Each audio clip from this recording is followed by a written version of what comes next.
Hey, my name's James Nicholson. I hope you're well. Now, I want to talk to you today about why hasn't the property market crashed already? Because over the last few years, everything logically would say that the prices should have come down already. So this video will get you covered on that. So do stick around to the end. But very quickly, my name is James Nicholson. I'm a property investor. This channel is all about my investment journey. We show you behind the scenes of all the deals that I do. But more interestingly for you, I'm actually building a portfolio for my two daughters. We've got Georgia, who's 21. We've just completed our first transaction all the way up in Doncaster. You can see the videos on this channel when we purchased the auction, the renovation, and how it all ended up and everything behind the scenes on that. And also we're building a portfolio for my little baby Amelie.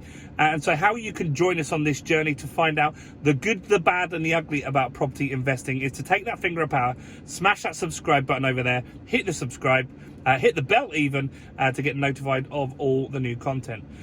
Now, logic would say that during a pandemic, the price of houses would come down. And I'll be honest, I thought that was going to be the case as well. I thought when we were put into lockdown, businesses were forced to close, people weren't able to go to their jobs, it just made sense that we wouldn't be able to see significant growth in property.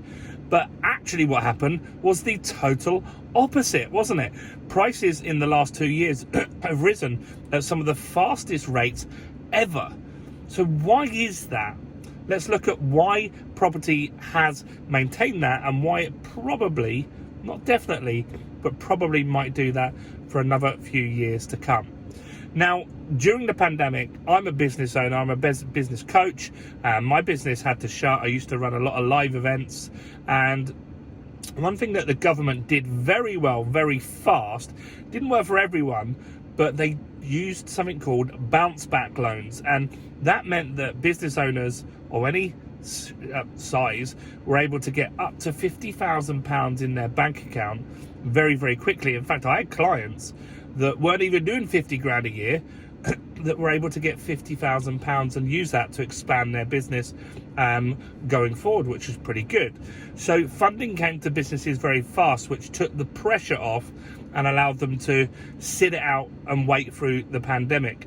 Now, what also happened was the furlough scheme, and I had some friends that were on furlough for the maximum time. I think it was over a year, wasn't it?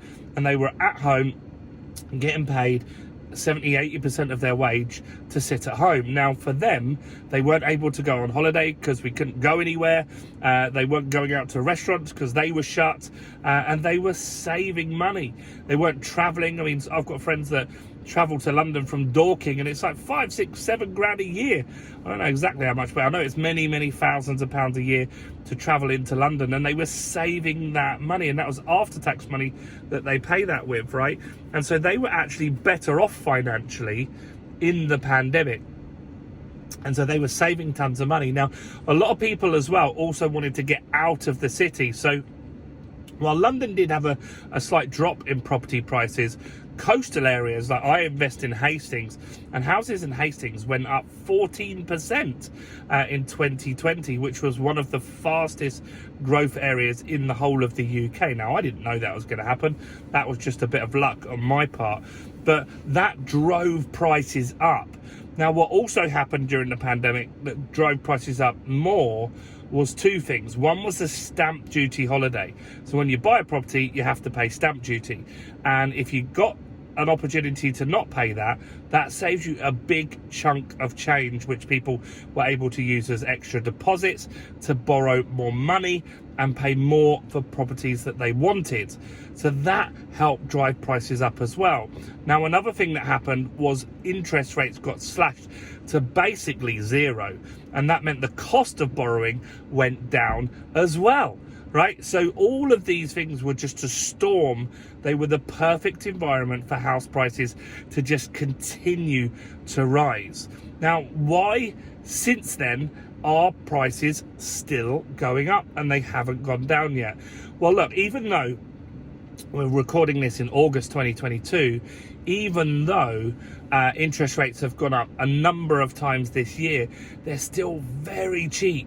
right? Borrowing is still very, very cheap. When I started out borrowing in 1999, it was a lot more expensive than it is today to borrow money. And so that means that people can still afford to borrow and buy properties. Now, interest rates are still going up, and the role of that is to curb inflation. So what else is there driving this property growth? Well, there is still a lack of property, right? We're on a small little island. There's a ton of us on here. We're getting more people every single year, and there is not enough properties out there. And so the government has set a scheme where they need to build 300,000 houses per year. And recently they've been building around 100,000.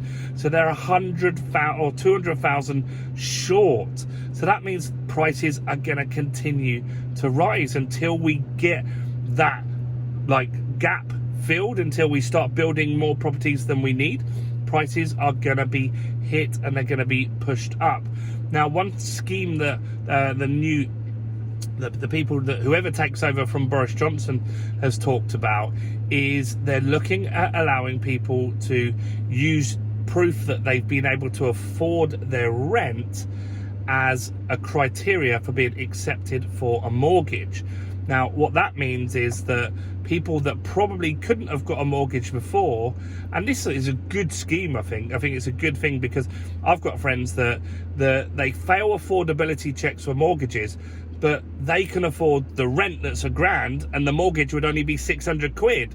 And so it doesn't make sense that you're saying they can't afford the mortgage, but they're already proving to you that for years and years and years they've been able to afford a rent of £1,000. So that's going to be looked at as a consideration for mortgages going forward, and the mortgage company is going to be forced to take that on as one of their criteria, meaning more people will be eligible to get mortgages than ever before. And that's good, because I think people should own their own home if they can, if they want to. Some people choose to rent just for circumstances. It's better for them. They want to be able to have the flexibility of that, but lots of people want to own their property as well. And so I think that's a good thing. That is going to put another little spike in the market once people start using that. You've got a help to buy scheme, and I think the government is going to put more and more schemes out there to help people get onto that property ladder. So that is going to mean that there's going to be no, at no time in the near future a price is going to start spiraling down. Now in the longer term, is there going to be a correction? Yeah, of course. Now, every 18 years on average, property prices do have a drop, and that would be around 2026. Maybe for us it'll be a little sooner, who knows. Depends if we get inflation under control, depends on the job market, depends on recessions, depends on tons of different things. But right now the market is slowing.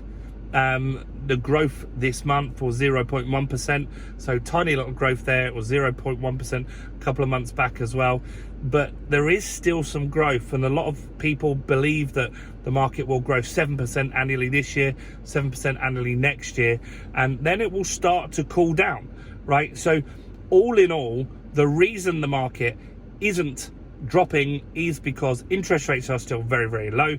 We're not building enough houses, so there is not enough stock. That, all of those things coupled together will keep pushing the prices up. Now, what do you think of this? I'd love to know what your thoughts are. I know when we talk about this sort of stuff, we have lots of people with different opinions, and that's cool. I'd love to hear those. So do comment below. And also, we've been talking about potentially running a live event, and so we're actually opened up the VIP list now, so you can join the VIP list. What that will do is it will get you access to get a free ticket as soon as they launch. So how do you do that? Well, in the description of this video is going to be a link. If you click on that link, you're going to be able to enter your details to join the VIP list. So do that now. Before you forget, do like the video if you didn't do it earlier. Comment below with your opinion. Let me know in the comments as well if you're going to be coming to our live event when we launch those tickets. And do go and check out the other videos. We've got videos on when we bought from auction. We've got videos of our refurbishments. We've got brand new videos coming soon of our latest purchase as well. And also go and check out this video right here. I'm James Nicholson. Stay blessed, and do go and check out all the content on my site. Bye for now.